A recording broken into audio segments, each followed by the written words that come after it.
సంబంధం లేదు. కేవలం ఒక పొలిటికల్ క్లౌడ్ తో దీని వెనకాల కొంతమంది ఉండి వాళ్ళ వెనకాల కొంతమంది ఉండి చేస్తున్నటువంటి విడుదల రజనీని టార్గెట్ చేస్తున్నటువంటి ప్రయత్నంగా రెడ్ బుక్ పాలన పరాకాష్ఠగా ఈ కేసుని ఈరోజు చూడాల్సినటువంటి అవసరం ఉంది అని తెలియజేస్తున్నా. ఇప్పుడు అసలు ఈ కథ ఇదొక కట్టు కథ, చక్కటి కట్టు కథ. ఈ కథలోకి వెళ్తే అసలు ఎందుకు వీళ్ళు ఇలా చేస్తున్నారు, ఎందుకు ఈ కేసు పెట్టాల్సి వచ్చింది, ఏంటి కారణాలని కనుక మనం చూస్తే, ఈ పెట్టినతను టీడీపీ సంబంధించినటువంటి వ్యక్తి. ఇతను ఈ కథకి వీళ్ళని ముందుండి నడపడానికి గల కారణం ఒక డైరెక్టర్ ఉన్నాడు. ఈ డైరెక్టరు, ఈ స్క్రీన్ ప్లే, వీళ్ళంతా కూడా ఈ యాక్టర్స్, ఆర్టిస్టులు వీళ్ళంతా. ఎందుకంటే మొదటి నుంచి కూడా ఒక మార్కెటింగ్ టీం ని పెట్టి, మీరు వస్తారా విడుదల రజనీ మీద కేసు పెడతారా, కంటెంట్ మేము ఇస్తాము, మీరు జస్ట్ అక్కడికి వెళ్ళి ఆ కంప్లైంట్ ఇచ్చిరండి, మీరు వస్తారా, అధికారం మా దగ్గర ఉంది, ఏం పని కావాలో చేసి పెడతాము, విడుదల రజనీ మీద మేము ఒక నరేషన్ ఇస్తాము, ఆ నరేటివ్ తీసుకుని పలానా ఆఫీస్కి వెళ్ళి కంప్లైంట్ చెప్పండి, బయటికి రాగానే మీడియాతో మాట్లాడండి, సోషల్ మీడియాలో పెట్టండి అనేది ఒక ఎజెండా పెట్టుకున్నారు. ఒక మోడస్ ఆపరెండా రన్ చేస్తున్నారు. దాంట్లో భాగంగానే ఒక బిజినెస్ మ్యాన్, ఒక వ్యక్తి వెళ్లి, ఇక్కడ ఒక డైరెక్టర్ ఉన్నాడు, ఆ డైరెక్టర్ ఎవరో కాదు, నర్సరావుపేట ఎంపీ శ్రీ లావు శ్రీకృష్ణదేవరాయ గారు. He is the director. ఈ డైరెక్టర్ దగ్గరికి ఈ బిజినెస్ మ్యాన్ వెళ్తాడు. ఈ బిజినెస్ మ్యాన్ ఫ్రెండ్ అంటారు, ఈ బిజినెస్ మ్యాన్ బంధువు అంట, అదే పార్టీకి సంబంధించి అదే వాళ్ళ వర్గానికి సంబంధించినటువంటి వ్యక్తి ఈ బిజినెస్ మ్యాన్.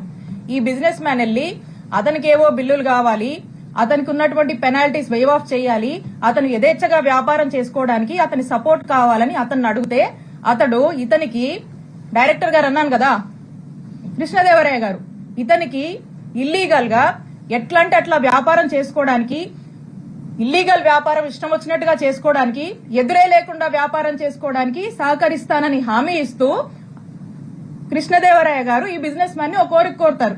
ఏంటంటే, నా టార్గెట్ విడుదల రజనీ, ఈ విడుదల రజనీ మీద తన్ని డిఫేమ్ చేయాలి, తన మీద ఏదో ఒక కంప్లైంట్ పెట్టండి, తన్ని డిఫేమ్ చేద్దాము, కంప్లైంట్ పెట్టించడము, ఆ పైన ఫాలోఅప్లు వ్యవహారాలు మొత్తం నాది బాధ్యత, మీరు అలా కంప్లైంట్ పెట్టి నేను చెప్పిన ఆఫీస్కి వెళ్ళి ఇచ్చేసి మీరు ఇంట్లో కూర్చోండి మెలకుండా, నేను నడుపుతా అని చెప్పి మీ బిజినెస్ లు నడిపిస్తా అని అతనికి అభయం ఇచ్చి వెనకుండి ఈ విధమైనటువంటి దారుణమైనటువంటి ఇల్లీగల్ కేసుని నా మీద, మా స్టాఫ్ మీద, మా మరిది మీద పెట్టించినటువంటి ప్రయత్నం చేశారు.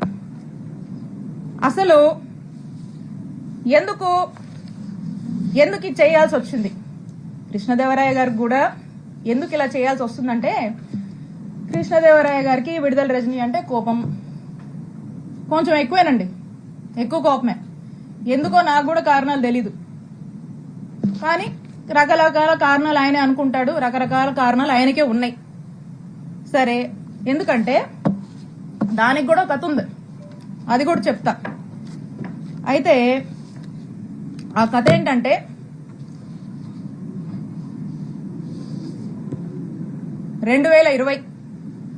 వైఎస్ఆర్ కాంగ్రెస్ పార్టీ అధికారంలో ఉంది.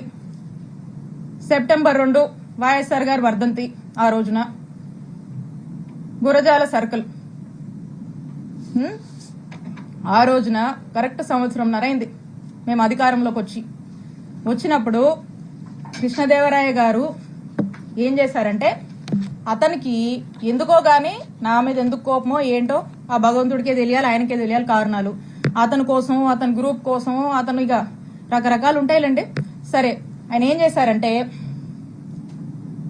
ఈ గురజాల సర్కిల్లో ఉన్నటువంటి పోలీస్ స్టేషన్లో అక్కడున్నటువంటి డిఎస్పీ గారిని, అక్కడున్నటువంటి సిఐ గారిని, ఇద్దరిని కూడా మాటలు చెప్పి మా అధికారాన్ని మా మీదకే వాడి వాళ్ళని, పోలీసులను బ్రైబ్ చేసి నా మీద, నేను మాట్లాడేటువంటి ఫోన్ నంబర్ మీద, నేను వాడేటువంటి నంబర్స్ మీద, మా సిబ్బంది నంబర్స్ మీద, మా ఇంట్లో వాళ్ళ నంబర్స్ మీద ఒక 6 నుంచి 7 నంబర్ల